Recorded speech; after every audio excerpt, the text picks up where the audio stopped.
প্রায় ১.৫-২ মাস আগে নার্সারি থেকে কিছু কসমস ফুলের চারা কিনে নিয়ে এসেছিলাম। সব চারাগুলো রিপোর্টিং করা হয়ে গেলেও একটা চারা আমি রিপোর্টিং করার সময় পাইনি। আজ আমার কোচিং ছুটি, এর জন্য ভাবলাম কসমস ফুলের চারাটি এবার রিপোর্টিং করে ফেলি।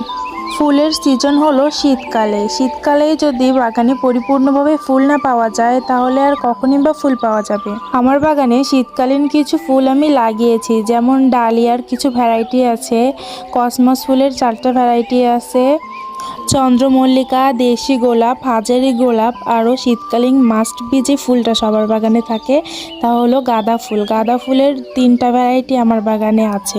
সব তো আর এক ভিডিওতে দেখিয়ে শেষ করা যায় না।